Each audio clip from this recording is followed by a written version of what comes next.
Little known fact, some of the slewiest little bass lakes are holding some of the absolute biggest walleyes in the area.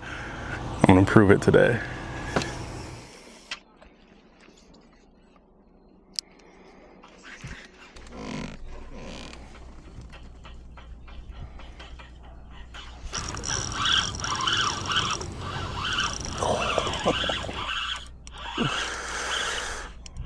Do we got the right species? That one did not hesitate at all. Kept it above its head and it just whoop, moing.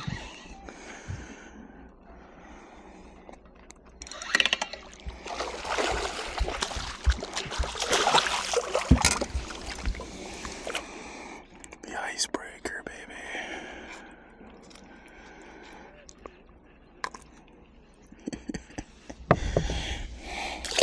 So that first one popped right up and munched the Mooch minnow.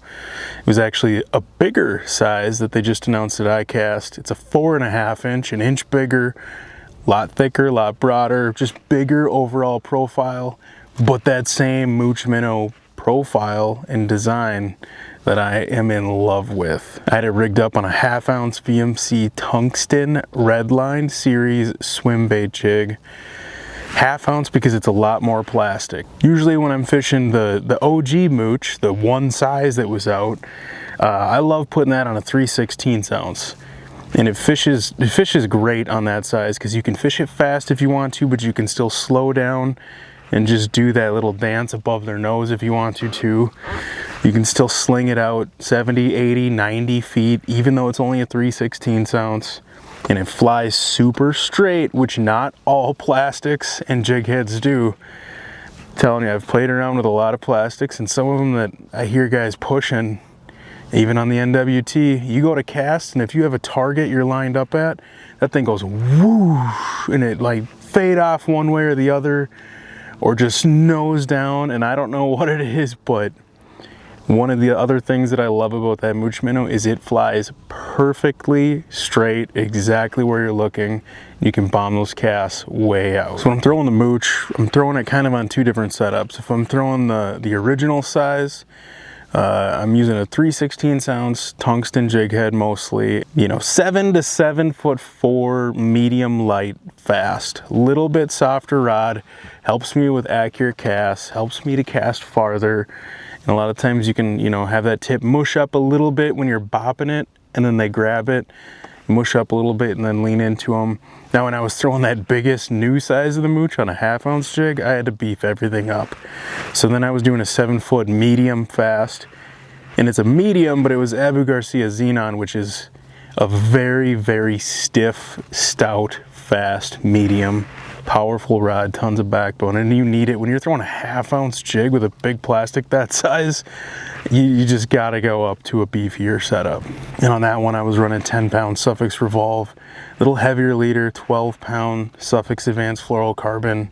Sometimes I'll even run 14 if the water's dirtier, or if I'm fishing someplace like Rainy Lake or something. And the water's pretty dirty on this lake by Brainerd standards. I mean, there with zebra mussels, everything's so dang clear. 10 is kind of heavy line, but bumped her up to 12 for that. Come on, it's coming up. Coming up, coming up. There, he ate it. Just gonna give him a second. Oh, baby. This is a huge walleye. Oh, dude, it never, ever gets old. Oh, I just want to see this. Gotta talk a little quietly because there's a couple boats bass fishing out here.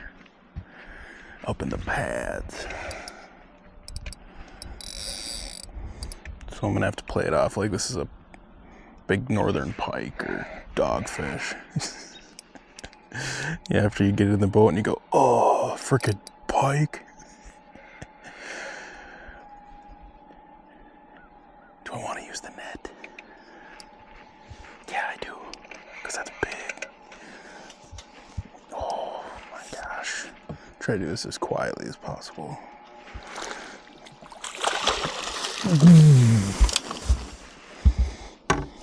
Hot damn.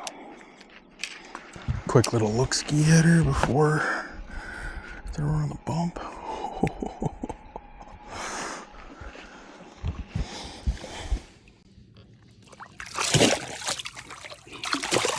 Okay, see ya. So I was whispering. I wasn't even talking. I was whispering really quietly because at the time there was a couple boats that slid in, were sneaking around in the pads, bass fishing, and I don't know that even the people that live on the lake know that there's giant walleyes in it. So I don't want to blow it up.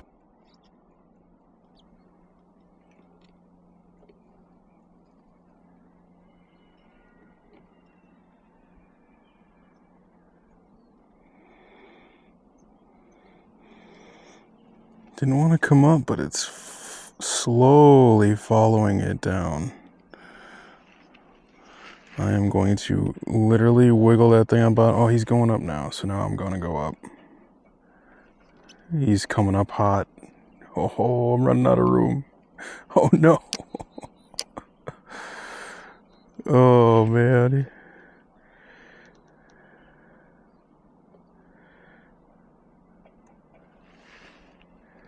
Get a little speed going, come on. There we go. Boy, that was the ultimate cat and mouse. You chase it up, chase it down, chase it up. Sometimes you can get them to pick it up off bottom like that, but usually I want to get them turned and moving up. And the faster you can get them moving, the more likely you are to actually get one to bite. Whether you're using live baits or plastics.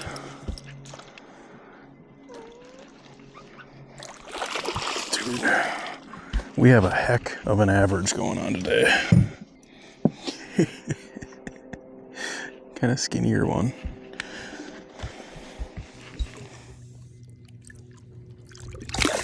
I have mentioned before that I always keep a Mooch Minnow tied on the front deck of my boat.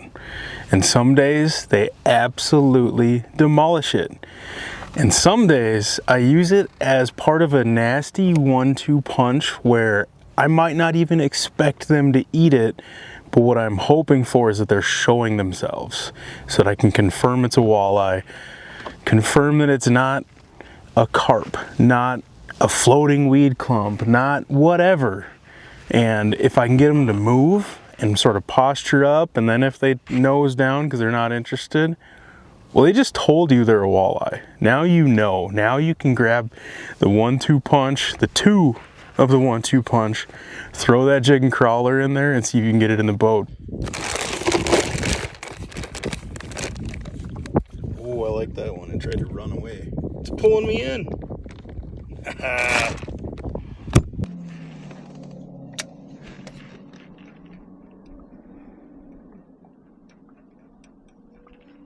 He got it.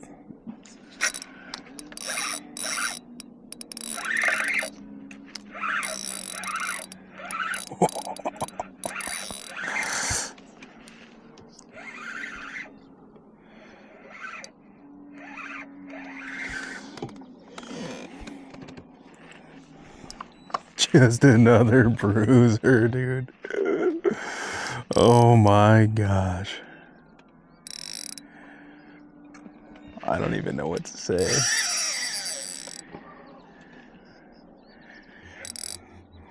I want to show excitement and squeal like a little girl right now, but I don't want to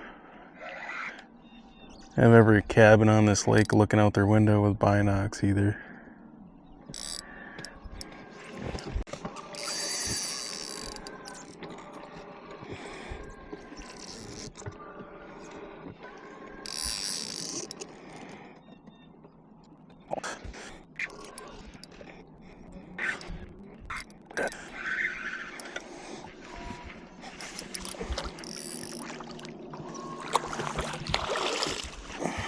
Dude, that one's built too. Look at that freaking horse, man. Ridiculous.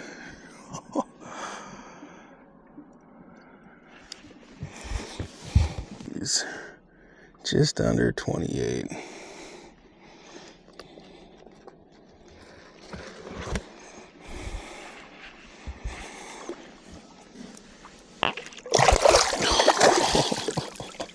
You don't even let me hold them. They're just out. For the jig crawler setup, I mean, 99% of the time, I'm throwing a VMC Ned rig jig, the new Tungsten version. I know it's for Ned rigs. I know it looks weird, but it's got that conical or conical keeper that keeps the crawler up better, in my opinion, than any of those other barbs. It's got that little 1/0 sickle hook, the same, I believe it's like the Finesse Nico hook. My hookup percentage is so good with that. And also that Ned rig jig, the way it's got the flat bottom flush deal, and then the front shows up so good on forward facing sonar because it's kind of like a big flat front. And it shows up for me better than a round ball jig head when I'm making long casts with just a crawler. So the only downfall to that is it is a thinner hook. So you have to, if you're catching a 29 3/4 inch walleye, you got to kind of baby it. I run 8-pound fluorocarbon leaders on those, 10-pound Sufix Revolve mainline, and I have my drag, you know, tighter when I start, but if it's a bigger fish and it wants to make those runs, I'll back it off a few clicks, just because it is a thinner hook. But man, your hookup percentage is going to be so good with those sticky, thin little RedLine hooks. Now, 3/16 ounce is same thing, 90+% of the time that's the size I'm throwing. Because I can cast it 60, 70 feet. It can get down a little quicker, but you can still fish it real slow. There are absolutely more times that I would get more bites if I was throwing an 1/8 ounce, but I think it cancels out because I'm hitting those fish farther away. I'm having more room to work them up or down. And I think just overall I catch more fish, but I always have an 1/8 ounce tied on just in case. I always have a 1/4 or heavier one tied on just in case. If you need to start getting out further away from the boat, or those fish are really moving a lot, I mean, by the time a little jig and a crawler gets down to them, you have to judge the direction they're going, the speed they're going, and lead them. Maybe it's 20 feet or something. And I mean, all of that's just a lot easier with a heavier jig, because then when it hits, it's down. But if they're not super aggressive and they're being fussy, then good luck getting them to eat that heavier jig, because you just can't hover it and fish it slow enough for those really fussy, big smart ones sometimes. Right under the boat? That's actually ridiculous. Unless this one's a pike.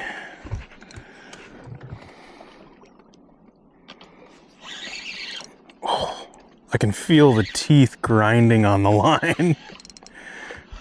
It is a pike. I'll try to save my tungsten.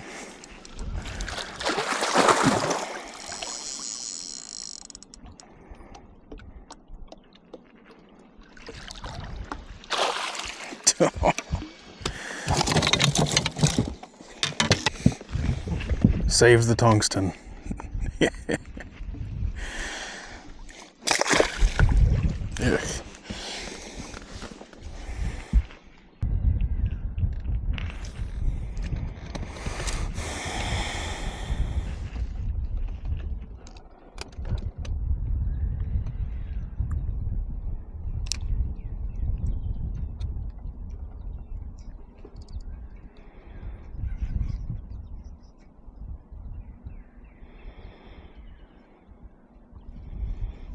That's so dirty, dude.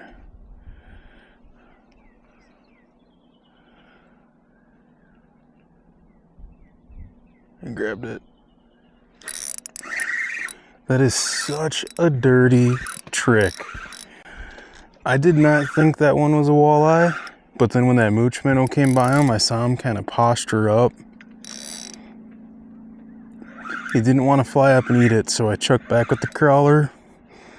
It is such a nasty 1-2 punch when you're dealing with junk floating around all over in the water, whether it's weeds, carp, suckers. Just getting that fish to move, and basically it's telling you, hey, I'm a walleye. And then you can turn back around and and hit him in the face.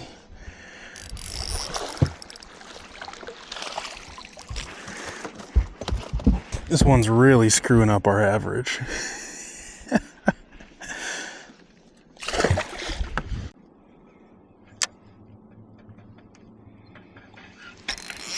That was ridiculous. Man, that fish was all fired up after missing or dropping the crawler. So I just picked up the Mooch minnow and dropped it down there. And it demolished it. You could tell he was sitting there kind of spinning around like, where did that crawler go? Oh, look, a little shiner.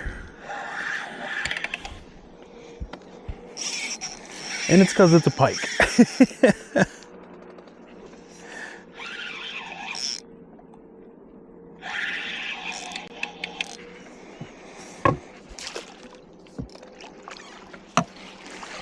Give me my tungsten back.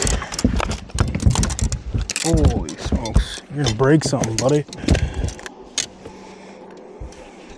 Freaking slew sharks.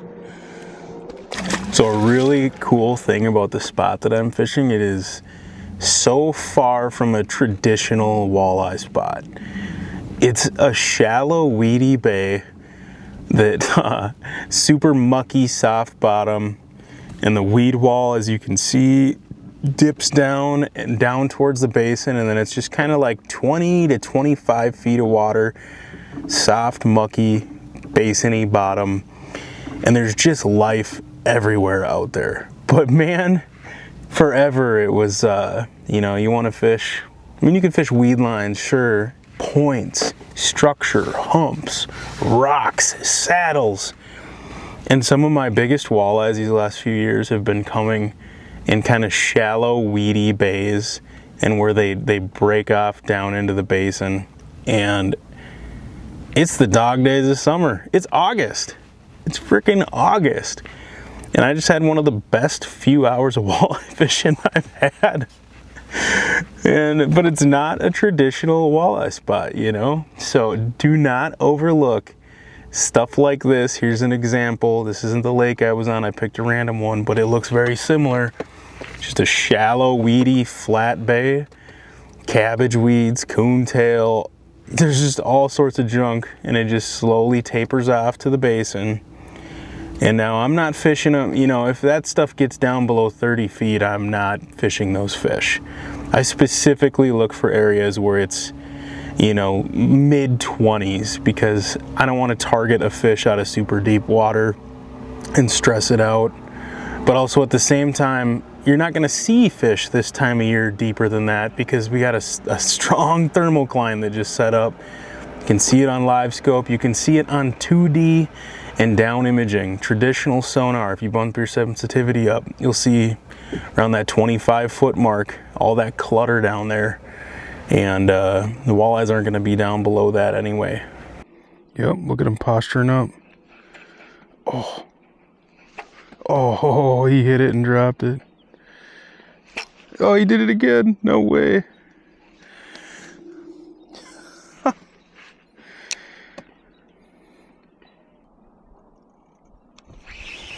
Alright, I gotta hit that with the crawler. I missed him on the Mooch. Dang it.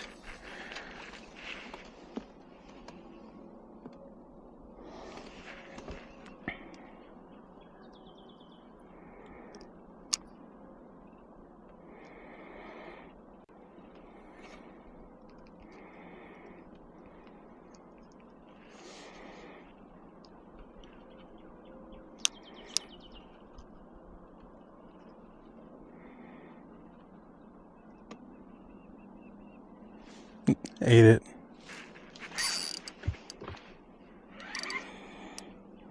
Oh my gosh. This is the one that I missed on the Mooch twice. Of course. Third time is the charm.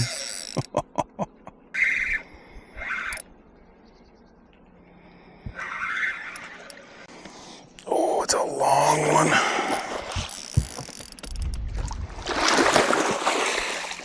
And that might just be the longest of the day. Holy smokes. Dude, look at the size of that northern pike.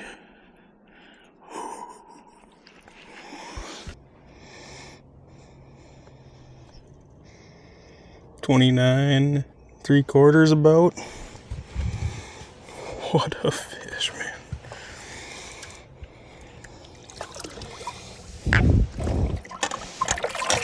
Can't get your tail. Give me your tail. There we go.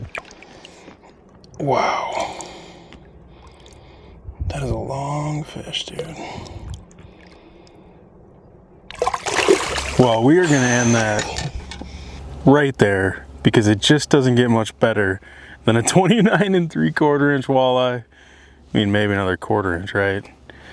But ridiculous day exploring new, slewy, bassy waters with low populations of walleyes. But when you catch one, holy smokes. I could have easily come out here and not caught a single one, or I could have whacked a handful and have them all been huge. So it's the fun part about exploring these kind of slewy bass lakes, and that 1-2 punch of throwing the big plastic, getting them to move on it, and then following it up with a crawler if you have to, is just a nasty way to make them show themselves and put some big old dog day walleyes in the boat. 100% I would not have fished this lake if it was not for the Onyx Fish app. I'm telling you, just for finding lakes in your own area, or if you're going to a new one that have the caliber of fish you're looking for, it is outrageous. This is a trophy potential lake, which means it had walleyes over 28 inches in the DNR net data. Now, one thing I really want to comment on, because I've seen this all over online, and it's from people who just honestly are clueless. They download the app, they try it out, and they go, these contours suck. You know, Navionics or LakeMaster or whatever is better, and blah, blah, blah. And they leave some bad review, and it's like, dude, you have no idea. The Onyx Fish app isn't about the lake maps. It is about all of the data and the way that you can filter and process it. That is what the app is about. And yeah, that DNR data has been public for years, but it was a nightmare to go through it. Whether you had the old books that you would page through, or once they finally came out with the Lake Finder web app. I mean, that helps, but like stuff that would take me 4 hours of looking through these lakes, I can literally do in like 10 seconds, 30 seconds, filtering by trophy potential size, searching a specific area, species. And that has been my favorite thing this whole summer, is fishing these little slewy bass lakes that, I mean, I've drove past all these hundreds of times and never fished them. Or I only fished them for bass back in the day. And then you go through this data and it's like, they got a 30-inch walleye in the DNR trap or gill net. Like, what? And nobody targets them. They're all just up in the lily pads throwing frogs or chucking a spinnerbait. These fish have never seen baits. It is nasty. It truly is a cheat code. I'm not just saying that. I have truly found a dozen new lakes within 25 minutes of my house that have 28 to 30-inch walleyes in them, and I have caught them.